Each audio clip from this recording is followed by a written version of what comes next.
Hello viewers, இன்னைக்கு நம்ம ஒரு பியூட்டிஃபுல்லான டெம்பிள் தான் வந்திருக்கோம். அதுதான் நம்ம குருவாயூரப்பன் டெம்பிள். குருவாயூரப்பன் டெம்பிள் தமிழ்நாட்டில் இருக்குது. அதுவும் அழகாக கேரளா ஸ்டைல்லே கட்டியிருக்காங்க. நாங்கள் இங்கே வந்ததுக்கு முக்கியமான காரணமே எங்கள் பையன் தான். எங்கள் பையனுக்கு சோறு ஊட்டணும்னு நாங்கள் ஆசைப்பட்டோம். பட் கேரளா வரைக்கும் நாங்கள் போகிறது இந்த 6 months பேபி தூக்கிட்டு ரொம்ப கஷ்டம்னு ஃபீல் பண்ணோம். ஸோ நம்ம குருவாயூரப்பன் கோயிலே வந்து சோறு ஊட்டணும்னு ஆசைப்பட்டதுனால தமிழ்நாட்டில் ஒரு குருவாயூரப்பன் கோவில் இருக்குன்னு எங்களுக்கு தெரிய வந்துச்சு. நாங்கள் இப்போ அங்கே தான் வந்திருக்கோம். இந்த கோவில் உண்மையிலே ரொம்பவே அழகாக பராமரிச்சிருக்காங்க. பார்க்கவே நல்ல க்ரீனிஷாக நிறைய சிலைகள் வச்சு ரொம்பவே சூப்பராக பராமரிச்சிருக்காங்க.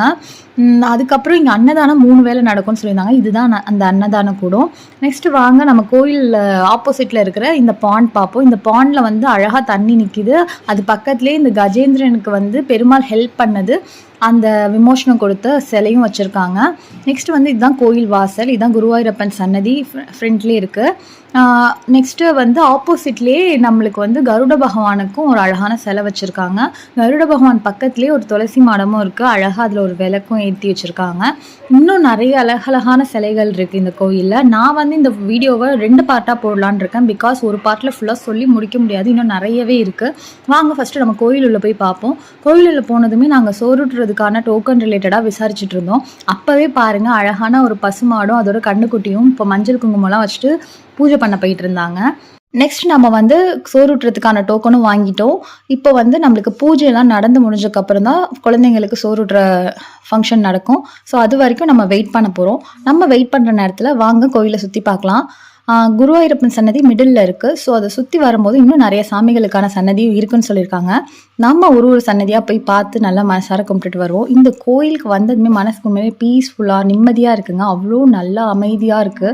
ரொம்பவே சந்தோஷமாக இருக்குது இந்த கோயில் வந்ததுன்னு நினச்சி. நெக்ஸ்ட்டு நாங்கள் அப்படியே குருவாயூரப்பன் சன்னதி சுற்றி வரும்போது நம்மளுக்கு பின்னாடி வந்து ஐயப்பன் சன்னதி இருக்குது. நல்லா ஐயப்பனை மனசார கும்பிட்டுக்கோங்க. நெக்ஸ்ட்டு நம்மளுக்கு வந்து வேட்டை குருமகன் சன்னதியும் இருக்குது. அந்த கோயிலோட சுவர்களில் அந்த குருவாயூரப்பன் கோயிலில் இருக்கிற யானைகளோட படங்களும் அவங்க பேரும் போட்டிருக்காங்க. அப்புறம் அப்படியே சுற்றி வந்தால் நம்மளுக்கு ஒரு கிணறு இருக்குது, அதை மூடி வச்சுருக்காங்க. அப்புறம் இங்கே வந்து துலாபாரம் இருக்குது. இங்கே வந்து நீங்கள் அரிசி, அவல், வெல்லம் இது மாதிரிலாம் தானம் பண்ணலாம். நம்ம எடை கொடுக்குறதா இருந்தால் அந்த மாதிரி பண்ணலாம். நெக்ஸ்ட்டு அப்புறம் கருப்பண்ணசாமி சன்னதியும் இருக்குது. இது இல்லாமல் நம்மளுக்கு நடுவில் அழகாக நம்ம குருவாயூரப்பன் நம்மளை பார்த்து சிரிச்சிட்ருக்காரு. நெக்ஸ்ட்டு வெளில வந்தீங்கன்னா இங்கே விநாயகரோட புக் படிக்கிற மாதிரி ஒரு சிலை இருக்குது. ஸோ இது இல்லாமல் இன்னும் நிறைய சிலைகள் இருக்குது.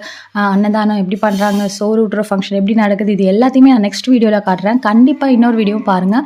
நீங்களும் இந்த கோயிலுக்கு போயிட்டு எப்படி இருந்துச்சுன்னு எக்ஸ்பீரியன்ஸை கமெண்ட்டும் பண்ணுங்கள். நெக்ஸ்ட் பார்ட் 2 வீடியோவில் பார்ப்போம். பாய்.